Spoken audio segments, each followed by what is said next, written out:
Antes disso, você vai ver a ansiedade de uma turma sortuda. Alunos de uma escola estadual da capital foram sorteados num programa do governo federal e ganharam ingressos para assistir à semifinal de amanhã no Mineirão. De chuteira e camisa da seleção, Rafael, de 9 anos, mostra os acessórios que vai levar para o estádio. O coração tá batendo forte agora, né? Já tem na ponta da língua quem ele quer ver de perto. Júlio César, o Fred, o Davi Luiz. Diz que o ídolo Neymar, de quem ele imitou o corte de cabelo, vai fazer falta e manda um recado pro craque. É para ele ter força e se recuperar logo, que a gente vai ser hexa e vai dar essa vitória para ele. A casa dele está toda enfeitada e a família na maior expectativa, principalmente o pai de Rafael, que vai acompanhar o garoto ao jogo nessa terça-feira. Tem muito tempo que eu não participo de um evento assim e também estou muito feliz. O Rafael é um dos alunos da rede pública de ensino que ganharam ingressos para a Copa do Mundo em um sorteio. 48 mil entradas foram disponibilizadas pela FIFA, 50 vieram aqui para a escola estadual onde ele estuda na capital. E quem vai levar o grupo para o jogo amanhã é a Carmen, que também está na maior expectativa, né? Com certeza, né? Fretamos um ônibus, pessoal entusiasmadíssimo, assim, contando os minutos. Tá todo mundo assim, hoje acho que ninguém dorme, né? Na expectativa. Otávio, de 9 anos, é outro aluno sortudo da Escola Estadual José Mendes. Ele também leva o pai ao Mineirão, onde vai pela primeira vez. Ansiosidade demais. Não tô nem comendo direito. Hoje eu não almocei. Não vai nem dormir essa noite? Não. Com os ingressos na mão e a camisa 10 de Neymar, de quem também é fã, o garoto arrisca o placar da semifinal. 2-1, porque a Alemanha é forte. E agradece a oportunidade que não teria se não tivesse ganhado as entradas. Meu Deus, isso aí nem meu pai disse. Eu não ia ter condição de comprar. Aí eu falei assim, e eu tive condição de ganhar. Caro, né, os ingressos. Não ia ter condições mesmo. A empresa responsável pela construção do viaduto sobre a Avenida Pedro I começou a demolir hoje a estrutura. A operação foi autorizada pela Justiça e terá que preservar a área necessária para a realização da perícia. A limpeza da área e retirada dos escombros começou por volta das 8 horas da manhã. Às 9 horas e 34 minutos, a demolição começou. De acordo com a Defesa Civil, uma área de segurança foi delimitada para preservar os imóveis e as construções das redondezas. Apenas o viaduto que caiu será demolido. A outra alça, que também faz parte da estrutura de concreto, será mantida. Segundo também a Defesa Civil, o pilar que afundou e teria causado toda essa tragédia foi preservado para a continuidade da perícia. Os trabalhos de demolição serão feitos das 8 horas da manhã até as 10 horas da noite. Segundo a Prefeitura de Belo Horizonte, a previsão é que tudo seja concluído e a pista liberada em até 48 horas. Mas a via terá que ser recuperada para que a circulação volte. O viaduto caiu na última quinta-feira, quando os operários retiravam as escoras da estrutura. Um carro, um ônibus e 2 caminhões usados na obra ficaram esmagados. A motorista do coletivo, Ana Cristina dos Santos, de 24 anos, e o condutor do automóvel, Charles Frederico Nascimento, de 25, morreram no local. Segundo a Secretaria de Saúde, 23 pessoas ficaram feridas. Apenas um dos feridos continua internado. É o operário Fábio Júnior Silva, de 34 anos, que trabalhava em cima do elevado que desabou. Ele não corre risco de vida. E a repórter Fernanda Pena está no local do desabamento. Boa noite, Fernanda. Os trabalhos começaram hoje de manhã e estão em que pé agora no momento? Boa noite a todo mundo em casa. Os trabalhos por aqui estão bastante avançados. Eles serão interrompidos por volta das 10 da noite, retomados na manhã dessa terça-feira, às 8 da manhã. Como a gente pode ver por aqui, mais da metade da estrutura que será demolida já foi, que é a parte que fica sobre a Avenida Pedro I. O restante é ao lado do viaduto ponto que não será retirado para a continuidade do trabalho da perícia. No entanto, depois de terminada a demolição, a construtora tem que recolher todo o entulho. Também serão necessários reparos na pista, que foi danificada pelo desabamento e também pelo trabalho das máquinas. Portanto, permanece a previsão de fim dos trabalhos em 48 horas e liberação da pista somente na quarta-feira. Vejam o que mais falou o coronel Alexandre Lucas, coordenador da Defesa Civil, numa entrevista coletiva agora no fim da tarde. Há um monitoramento tecnológico feito com topografia. De meia em meia hora para-se a obra, faz a medição do viaduto que está de pé, dos escombros, dos prédios, para que acompanhe-se alguma evolução, algum impacto. E tendo as normas de segurança sido atendidas, faz mais meia hora de demolição. Há um plano futuro para que a Defesa Civil faça um monitoramento dos outros viadutos ao longo da Pedro I? A Sudecap já está providenciando isso para garantir a máxima tranquilidade das pessoas que usam os equipamentos, para a tranquilidade da Prefeitura de Belo Horizonte, porque nós não queremos um desastre dessa natureza na nossa cidade. O outro viaduto teve algum impacto, esse princípio de demolição? Não, nenhum. Não há qualquer tipo de movimentação. No monitoramento que está sendo feito, até o momento não se identificou nenhuma movimentação, tanto na vertical quanto na horizontal. E o inquérito policial que apura a queda do viaduto prossegue sob a responsabilidade da Delegacia Regional de Venda Nova. Até o momento já foram ouvidas 20 pessoas, entre vítimas, testemunhas, engenheiros e operários da empresa responsável pela obra. Estão previstos outros depoimentos para os próximos dias. O delegado aguarda também os laudos dos exames do corpo de delito das vítimas. E quem precisa chegar à região norte de Belo Horizonte deve ficar atento às rotas alternativas para fugir do trecho do acidente. O repórter Eloy Oliveira mostra as opções. Logo cedo, o trânsito no acesso ao desvio da Avenida Doutor Álvaro Camargos estava bastante confuso. Para facilitar o fluxo, o estacionamento foi proibido nos dois sentidos da avenida. Nos pontos, não havia nenhuma sinalização sobre a mudança do trajeto das linhas que antes passavam na Avenida Pedro I. Não tem nenhuma orientação, BH Trans, não tem ninguém informando nada. Cada dia a gente pega um local, a gente fica até perdido na rua, sem saber. Seguimos nossa viagem pela Avenida Doutor Álvaro Camargos, no sentido centro. A princípio, o trânsito nessa avenida aqui flui com alguma tranquilidade. Para ir para o centro é aqui? Tá bom. Seguindo a orientação da BH Trans, pegamos a rua São Pedro do Ivaí até retornar à Avenida Pedro I. Olha, eu já cheguei aqui à Avenida Pedro I, depois de enfrentar o desvio montado aqui bem próximo ao viaduto Batalha dos Guararapes, e até que esse trecho aqui de desvio foi rápido. Uma outra opção para quem quer chegar ao centro é pegar a Avenida Cristiano Machado. E é lá que nós vamos testar como é que está o trânsito nesse sentido. Na avenida, o trânsito segue normal em direção ao centro. Já no caminho de volta, vindo do centro, há 3 opções.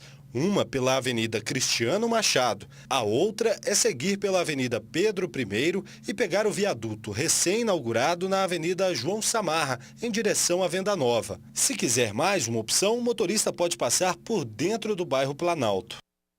Em relação à reclamação dos passageiros, a BH Trans disse que informativos foram colocados nos pontos desativados e também dentro dos ônibus. Quem quiser tirar alguma dúvida pode ligar para 156. O medo de assalto e a imprudência, uma combinação perigosa que terminou com a morte de uma mulher numa das avenidas mais movimentadas da capital. A mulher ia para o trabalho numa padaria quando foi atingida por uma Kombi. Laide de Souza Freitas, de 49 anos, foi atropelada por esta Kombi que chegou a subir no canteiro central e arrancar várias grades. Chocado, o motorista mal conseguia explicar o que tinha acontecido. O acidente foi na Avenida Cristiano Machado, no sentido bairro, em frente a um shopping e bem embaixo de uma passarela. Segundo o marido da vítima, a mulher preferia se arriscar entre os carros porque tinha medo de ser assaltada. Aí você fala, eu vou trabalhar, mas eu tenho medo de passar na passarela lá. Aí ela passa aqui por baixo, também coisa disso. Durante o registro da reportagem, nós flagramos várias pessoas atravessando fora da passarela. Quando questionadas... É porque eu estava conversando, aí não prestei atenção, mas eu não vou atravessar, não. Pois é, sempre a desculpa, né? 2 crianças e uma mulher foram atropeladas na calçada por um motorista que sequer tinha carteira de habilitação. O caso foi em Betim, na região metropolitana. Essas imagens foram gravadas por um morador minutos após o acidente.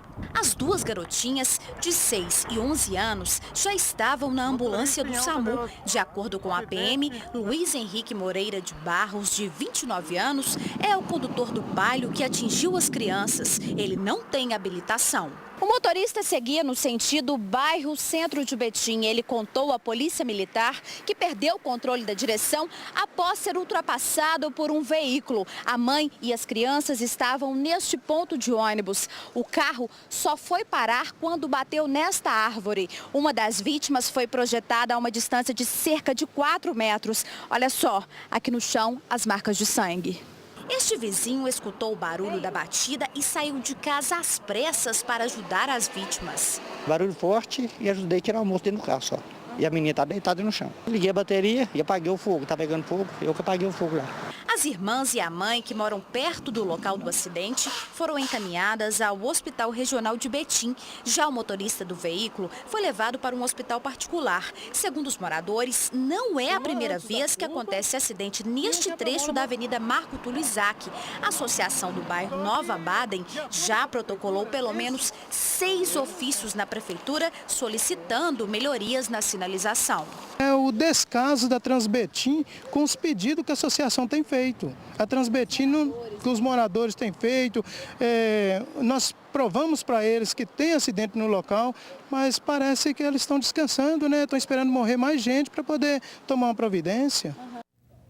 As vítimas não correm risco de vida. Segundo a Transbetim, técnicos foram ao local para avaliar a sinalização. A empresa informou ainda que está elaborando um estudo para melhorar a circulação de veículos na rua e dar mais segurança aos pedestres e motoristas.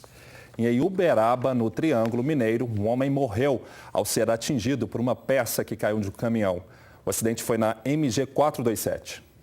A picape seguia da cidade paulista de Guaíra para Uberaba quando se envolveu no acidente. Em estado de choque, um motorista de 49 anos não quis gravar entrevista. Ele contou à Polícia Militar Rodoviária que seguia pela MG 427 quando um objeto se soltou de um dos caminhões que seguiam na outra pista, acertando o carro dele. A peça, semelhante a uma catraca usada para segurar a carga dos veículos, quebrou o para-brisa e atingiu a cabeça do carona, que morreu no local. O corpo do homem, que ainda não teve o nome divulgado, foi encaminhado para o IML de Uberaba. A polícia procura pistas do caminhão que perdeu a peça na estrada, causando o acidente. E no bairro Santa Lúcia, na região centro-sul de Belo Horizonte, a queda de uma árvore assustou muita gente hoje à tarde. Teve motorista que ficou no prejuízo. A rua ficou bloqueada pelos fios de alta tensão. Os moradores estavam assustados. Tudo começou com a queda desta árvore. Ao cair, ela atingiu a rede elétrica e derrubou o poste, que parou em cima do capô de um carro. A dona do veículo é Fabiola, que havia estacionado 10 minutos antes. Hoje está de férias, né? Porque o horário que caiu era realmente o horário que a criança está saindo. Os carros param para deixar a criança aqui. Então poderia ter sido uma tragédia. Carlos teve momentos de desespero. Ele passava na rua de carro quando tudo desabou. O veículo ficou enroscado aos fios do poste. Eu já sabia que eu não podia sair do carro, porque eu não sabia se os fios estavam energizados ou não. Então, por via das dúvidas, eu resolvi ficar dentro do carro. Diversas pessoas abrindo chamados, a gente explicando o que tinha acontecido e o atendente da CEMIG perguntando se a gente era cliente, qual era o código do cliente. Demorou muito, 1 hora para chegar aqui. Os bombeiros tiveram trabalho para cortar a árvore. Além de grande, boa parte dela estava presa ao muro deste prédio. Os moradores do edifício disseram que há 2 anos pediram a poda do ficus por suspeitar que a base dele estivesse podre. Qual foi a resposta dele? Não, que a árvore estava em boas condições, que não precisava retirar. E a CEMIG não comentou a reclamação dos moradores sobre a demora em chegar ao local, mas disse que está trabalhando desde o início da tarde para religar a energia. O reparo deve ser concluído agora à noite. Já a Prefeitura informou que não localizou no sistema o pedido de poda ou retirada da árvore que teria sido feito pelos moradores da rua Laplace há 2 anos. A Regional Centro-Sul destacou ainda que a manutenção de árvores em terrenos particulares é de responsabilidade do proprietário do imóvel. Nesse caso, o interessado deve solicitar ao município uma vistoria e um laudo com as intervenções adequadas. Nessa onda de se fazer justiça com as próprias mãos, Uma placa instalada em um poste no centro de BH tem chamado a atenção de muita gente. Olha só. Quem passa correndo pela Rua dos Guaranis, no centro de Belo Horizonte, nem percebe que a tal placa foi colocada no alto de um poste. Mas basta uma olhadinha para se surpreender. Uma placa dessa assim eu nunca vi, não. Eu não estou entendendo nada. Quem será que colocou essa placa inusitada aí? Marrão ladrão demais, não pode? Eu tô achando. O recado é direto. É proibido amarrar suspeitos de delitos no poste. Mas onde está previsto isso na lei? Pelo Código de Posturas da capital, somente a prefeitura pode instalar placas de sinalização pela cidade. A BH Trans informou que não foi ela quem colocou o aviso. Mesmo assim, o recado chamou a atenção. É meio estranho, né? É inusitado, não é? Ela tá selada, ela é coisa, deve ser da BH Trans, sei lá, olha lá pra você ver. Não sei. Você acha que foi a BH Trans que foi? Não sei, ninguém sabe até agora que é. Não. E se você souber, vem cá avisar pra turma aqui que ninguém tá sabendo, não. Viu? Até perguntou um policial aí, ele perguntou, você sabe quem foi que colocaram? Sabemos também não. O que intrigou os comerciantes da região é que até hoje nenhum bandido foi amarrado por ali. Nunca aconteceu isso de amarrar ninguém ali, não, hein? Deve ser porque não está cabendo dentro das cadeias, mas os políticos, né? E a Polícia Civil apresentou hoje 4 suspeitos de vários roubos e furtos a residências em áreas nobres de BH, principalmente nos bairros Belvedere e Mangabeiras. Os 4 criminosos foram presos em um apartamento que eles alugaram no bairro Universitário. Kleberson Aquino Silva, conhecido como Biba, de 29 anos, estava dormindo na sala junto com Davidson Alves Oliveira, de 24.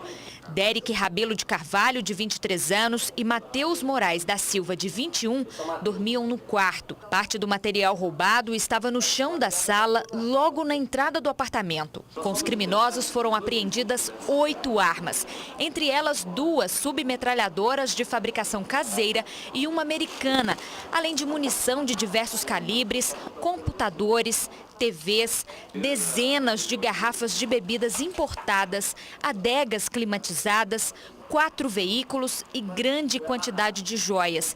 A polícia afirma que a maior parte dos produtos foi roubada no dia 17, nesta casa no bairro Mangabeiras. Na época, as vítimas informaram que a residência foi invadida e revirada durante o Jogo do Brasil. Prejuízo de mais de R$1 milhão.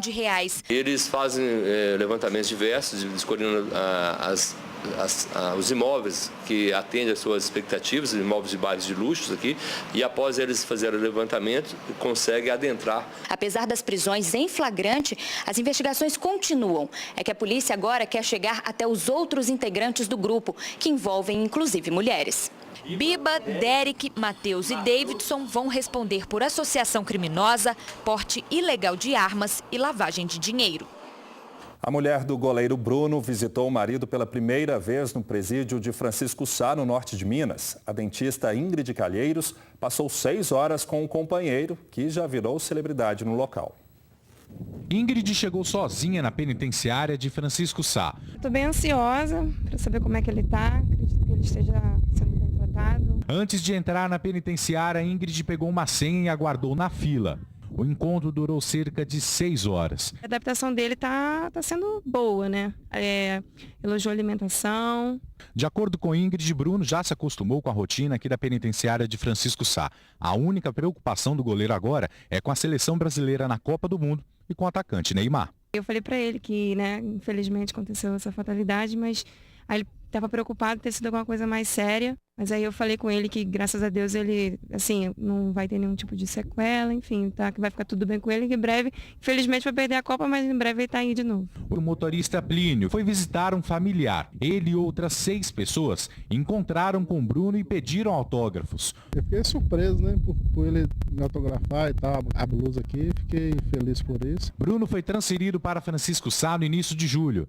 Ele estava na penitenciária Nelson Gria, em Contagem, onde começou a cumprir a pena de 22 anos e 3 meses pela morte da ex-amante Elisa Samúdio. O pedido na mudança foi feito para que ele possa ficar mais perto da família, que está morando em Montes Claros.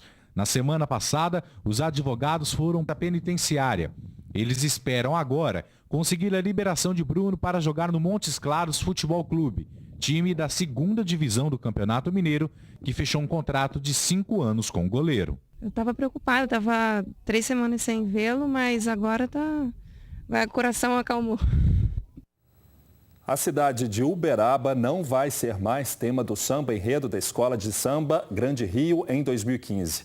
A proposta, que havia sido apresentada no mês passado, teve que ser cancelada porque a prefeitura não conseguiu cerca de 10 milhões de reais necessários para o patrocínio. Algumas empresas da cidade teriam se interessado pelo projeto, mas o prazo muito curto, de apenas 15 dias, impediu o fechamento do negócio. No entanto, a Grande Rio poderá manter o tema em 2016, com outras formas de financiamento. O samba enredo destacaria a história de Uberaba, a importância do gado zebu, do sítio arqueológico de Peirópolis e do médium Chico Xavier. Cerca de 500 mil consumidores já ficaram sem energia elétrica neste ano em Minas, por causa de pipas e papagaios. O uso do cerol é apontado como um dos principais causadores dos desligamentos, sem contar os outros riscos, como acidentes graves. Sem mostrar o rosto, eles falam abertamente sobre como a brincadeira acontece. Você usa cerol? Sim, sempre usei, porque se não usar, a diversão dura pouco. Se a gente não passar cerol, eles mandam a gente. São adolescentes e adultos de 14 a 39 anos que conhecem os riscos de se soltar papagaio perto da rede elétrica, mas não se importam.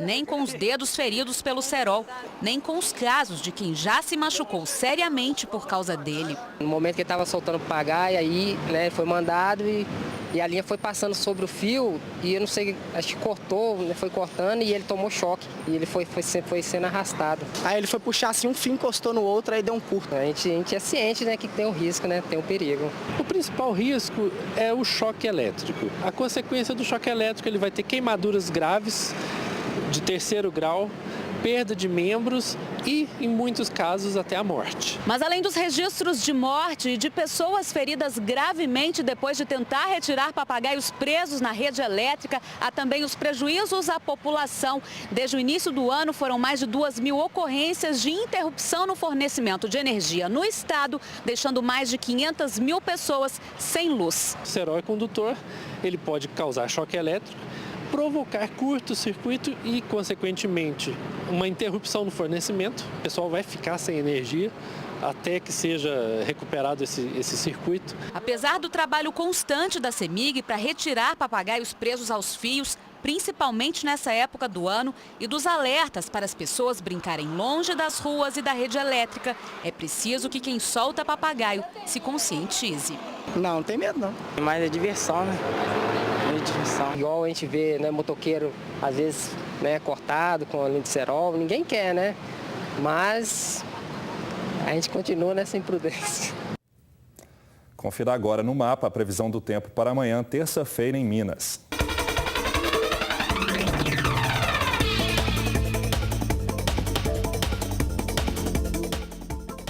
O tempo fica parcialmente nublado no norte do estado. Nas outras regiões, céu nublado com chuva fraca e isolada. As temperaturas caem um pouco.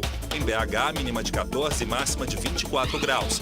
Os termômetros oscilam entre 12 e 23 em Diamantina. Vão de 18 a 26 graus em Januária. Variam de 13 a 22 em Pouso Alegre. Em Governador Valadares, mínima de 18 e máxima de 27 graus. A seleção brasileira já está hospedada no hotel na região nordeste de Belo Horizonte. Quem acompanha é a repórter Isabel Guimarães. Boa noite, Isabel. Imagina o clima por aí, né?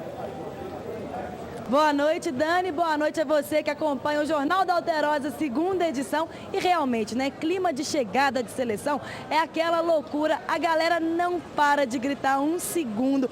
Cada momento, cada lance ali é uma gritaria, buzinaço. As pessoas realmente comparecem. Não foi diferente hoje. E aqui, Dani, já algumas curiosidades sobre a seleção brasileira. Olha aí, vocês acompanham imagens da chegada da seleção. Essa gritaria que eu tô falando aí. O ônibus chegou por volta de 6h23, 6h20 aí da noite, um pouquinho atrasado, desceu na Pampulha, o voo que trouxe a delegação da seleção brasileira, e agora todo mundo aí desce e o pessoal consegue ter aquele primeiro contato, aí, aquele tchauzinho que vale muito para muita gente que está ali, os ídolos praticamente de pertinho.